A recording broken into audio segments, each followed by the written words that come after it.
ఎన్ని లక్షల డబ్బులు సంపాదించినా కూడా వృధా అవుతుంది.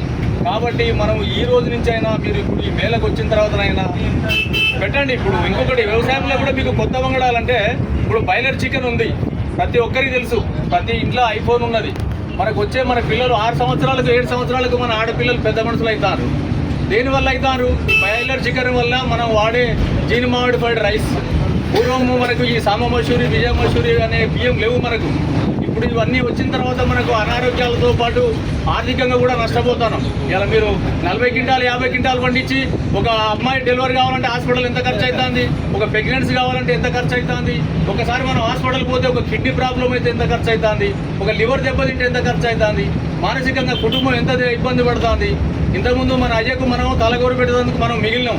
ఇప్పుడు మన ఉన్న పిల్లలకు తండ్రులు తలగొరు పెట్టే పరిస్థితి వస్తుంది. ఈ మందుల కూడు తినడం వల్ల మెంటల్గా మైండ్ మ్యాచర్ అయితే లేదు. ఒక పిల్లగానికి తండ్రి చెప్పే పరిస్థితి లేదు. తండ్రి చెప్పకుండా తండ్రి బండి కొనిస్తాడు. ఆ బండి వేసుకుపోయి వాడు ఎక్కడ పడుతుండో మీ అందరూ తెలుసు. ఒక పిల్లని చదివితే అది ఇలా ఏం చేస్తుందో కూడా మీకు తెలుసు. ఈ పరిస్థితులలో మీరు ఈ రోజు నుంచి అయినా కొంచెం ఆలోచించుకొని ఈ జీన్ మాడిఫైడ్ రైస్ అనేది యూనివర్సిటీలో తయారైన విత్తనాలు కాకుండా మన తాతల తండ్రులు కొన్ని విత్తనాలు తయారు చేయించారు. మీ అందరికీ తెలుసు. ఇంతకుముందు మన ఆనకాయ ఎట్లా ఉండేది? ఆనకాయలు నీళ్లు పట్టుకొని పోయేటోళ్ళం మనం. ఇప్పుడు వచ్చే ఆనకాయలు నీళ్లు పట్టుకోగలుగుతామా? ఇంతకుముందు మన బీరకాయ ఎంత టేస్ట్ ఉండేది?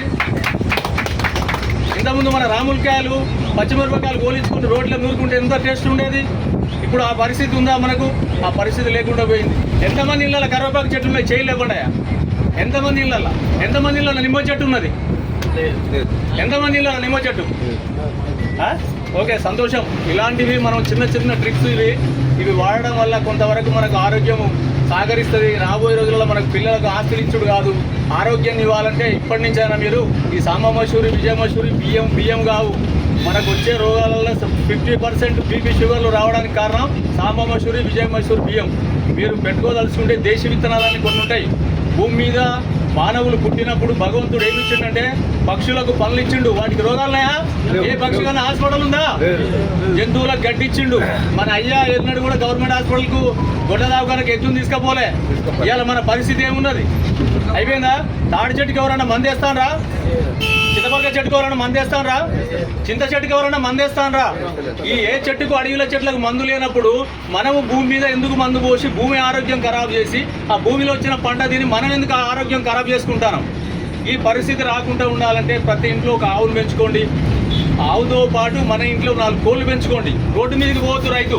366 రోజులు రైతు కూరగాయలు కొంటే పావు కిలో కూరగాయలు కొంటే వాడు జోకేదే 200 గ్రాములు వస్తాయి.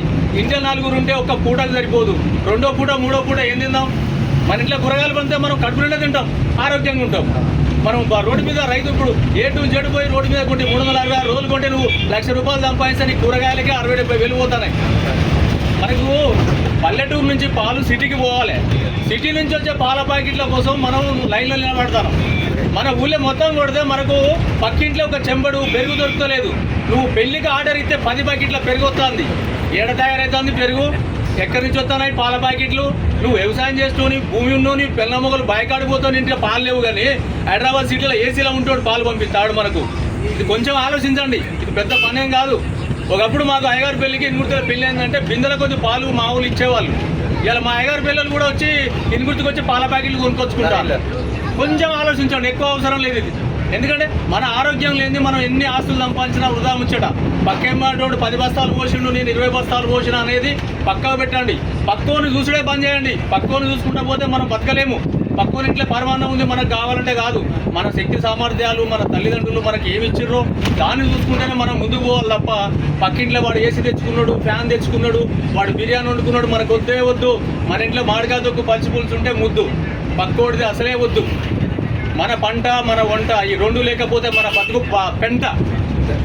మన పంట మన వంట, ఆ 2 లేకపోతే మన బతుకు పెంట. ఇది గుర్తుపెట్టుకోండి. ఎవ్వరి గురించి డిస్కస్ చేయాల్సిన అవసరం లేదు. ఎప్పుడు ఒకరిని చూసి పోల్చుకోవద్దు. రైతు పక్క మంటల గురించి ఎప్పుడు పోల్చుకోవద్దు. పొద్దున్న లేగానే ఫస్ట్ ఇవాళ మన ఊళ్ళో యాప పుల్లలు లేవా? ఎవరిని చూసినా పేస్టులు వాడతారు. పేస్ట్ అంటే ఏంటిదా? పేస్ట్ అంటే కెమికల్ కాదా? ఆ కెమికల్ నోట్లేకపోతే క్యాన్సర్ వస్తలేదా? కలుపు మందు కొడితే వరాలు కూలిపోతాయి. వరాలు కూలిపోయిన తర్వాత నువ్వు ఆ కలుపు మందు కొట్టిన పంట తింటే నీ పేగులు ఉంటాయా? అంత పెద్ద వరం కూలిపోం కానీ పేగులు ఎంత? ఒకసారి ఆలోచించండి.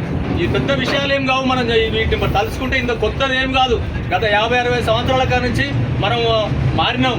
ఇక మళ్ళీ ఒకసారి మనకు మార్పు కావాలంటే కంపల్సరీ ఇంకా కొద్ది రోజులు పోతే మనకు ఇంకో 20 డేస్లో జీలుగులు వస్తాయి.